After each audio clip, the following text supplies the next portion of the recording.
Halo marketeers, kita kembali dalam 10 Minutes Industry Update bersama saya Martani, Industry Head Resources Infrastructure and Utilities Marketers Inc. Pada episode kali ini, saya akan membawa 5 update dari industri resources, infrastructure, and utilities selama sepekan terakhir. Kita masuk ke update yang pertama. NEC Indonesia mendukung transformasi digital Bandara Internasional Soekarno-Hatta. Dikutip dari kontan.co.id, NEC Indonesia dan PT Angkasa Pura II Persero telah berhasil menggelar pengoperasian Airport Infrastructure Control Center di Bandara Internasional Soekarno-Hatta. Pengoperasian ini menandai babak penting dalam perjalanan transformasi digital bandara tersebut. NEC Indonesia telah dipercaya oleh Angkasa Pura II untuk mengembangkan platform AICC canggih yang melayani kebutuhan Bandara Internasional Soekarno-Hatta. Melalui AICC, dapat dilakukan pemantauan secara online dan real-time untuk aspek-aspek utama bandara, termasuk sistem kelistrikan, transportasi dalam gedung, X-ray, dan walk-through metal detector, sistem alarm kebakaran, dan sirkulasi udara di seluruh terminal penumpang, terminal 1, 2, dan 3. Pusat kendali juga memantau sistem tenaga dan generator, sistem CCTV, bandwidth data dan jaringan, dan sistem manajemen air. Menyediakan cakupan komprehensif yang memastikan operasi bandara tanpa hambatan.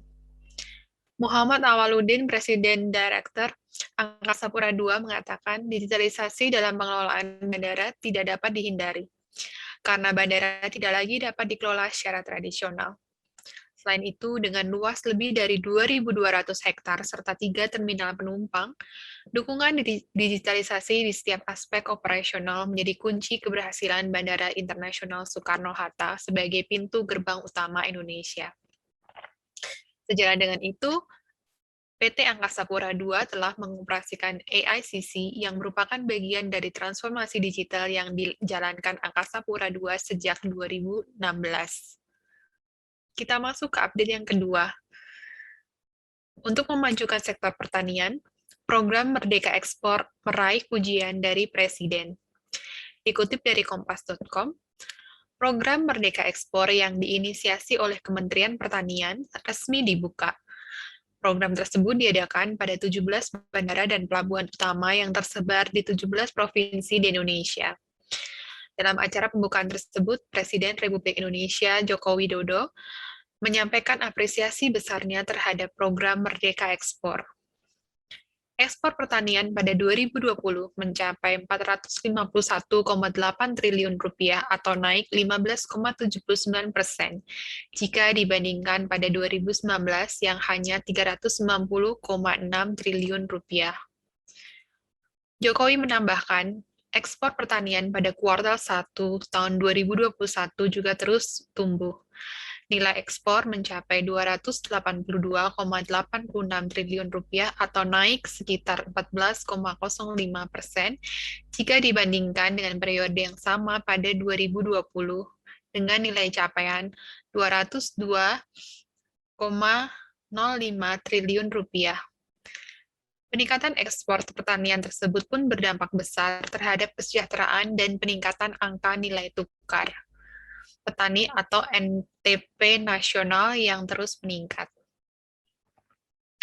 Pada Juni 2020, NTP nasional mencapai 99,60%.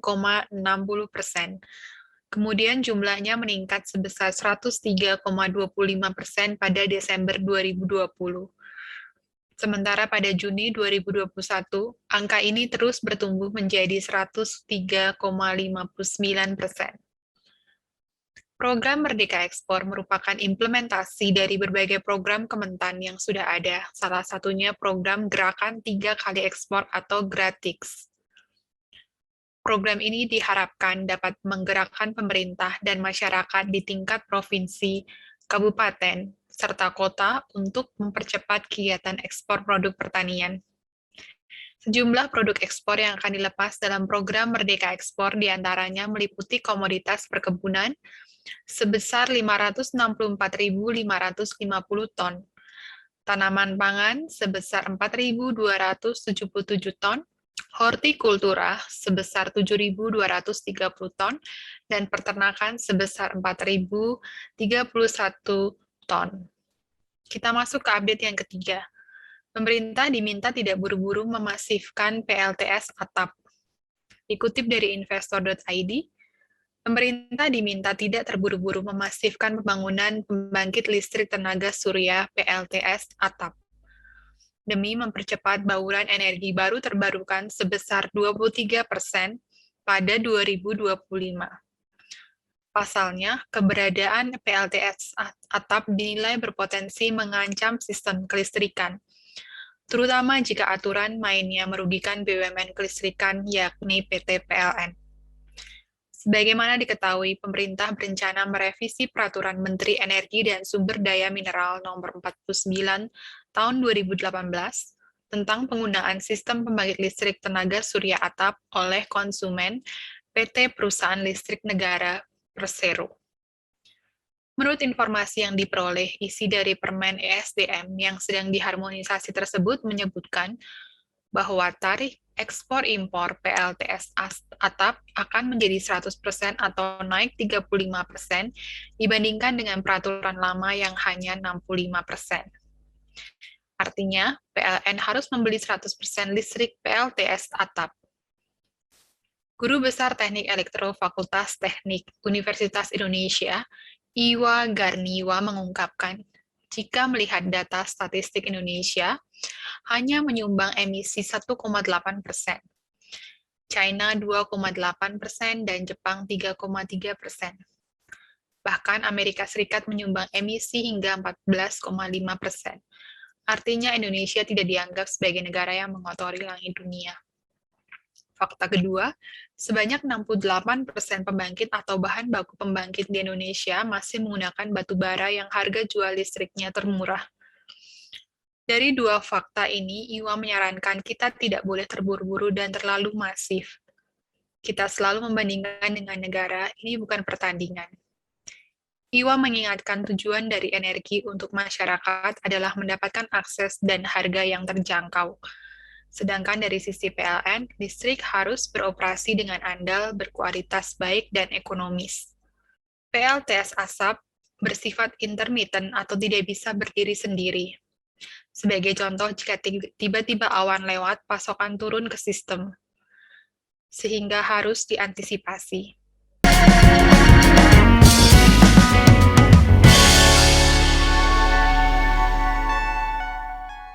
Sari Ayu Putih Langsat Facial Foam membersihkan dan membantu mengangkat sel kulit mati secara optimal.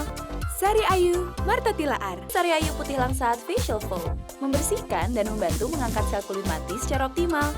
Sari Ayu Marta Tilaar.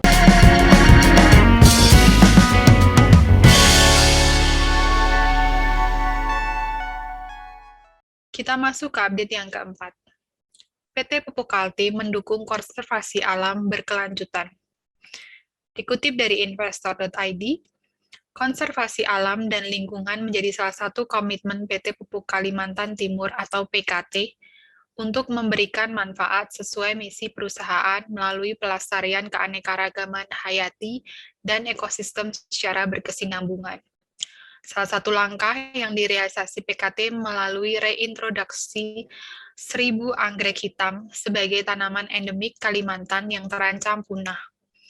Hal ini berkaca pada kebakaran hebat di Taman Nasional Kutai pada 2015 yang menghanguskan seluruh populasi anggrek hitam di area konservasi tersebut.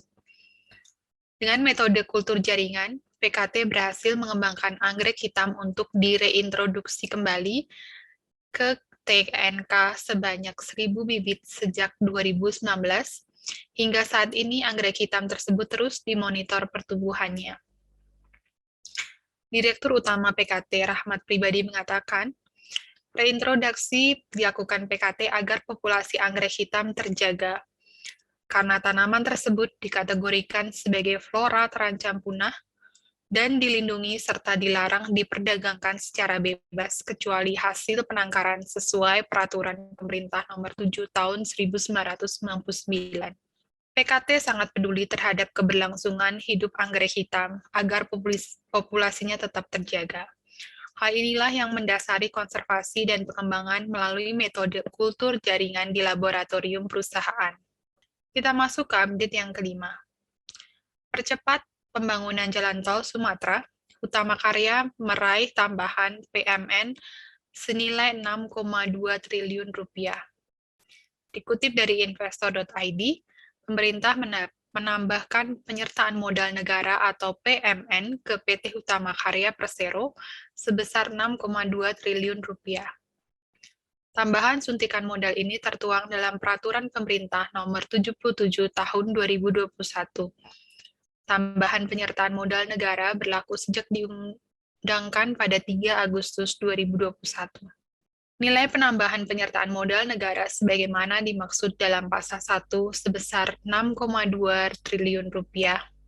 Penambahan penyertaan modal negara sebagaimana dimaksud pada ayat 1 bersumber dari anggaran pendapatan dan belanja negara tahun anggaran 2021. Berdasarkan belai tersebut, tambahan PMN digunakan untuk memperbaiki struktur permodalan dan meningkatkan kapasitas usaha perusahaan perseroan Persero PT Utama Karya dalam rangka melanjutkan pelaksanaan penugasan percepatan pembangunan jalan tol di Sumatera. Sehingga perlu melakukan penambahan penyertaan modal negara Republik Indonesia ke dalam modal saham perusahaan perseroan Persero PT Utama Karya yang bersumber dari anggaran pendapatan dan belanja negara tahun anggaran 2021. Jelas belai tersebut seperti dikutip. Pembangunan jalan tol Trans Sumatera yang mencakup Provinsi Lampung hingga Aceh dilakukan sepanjang 2.987 km. Marketeers, demikian 5 update dari Industry Resources Infrastructure and Utilities. Jangan lupa like, komen, dan subscribe kanal Marketeers di YouTube. Saya Martani berserta segenap kru yang bertugas undur diri. Stay safe, stay healthy.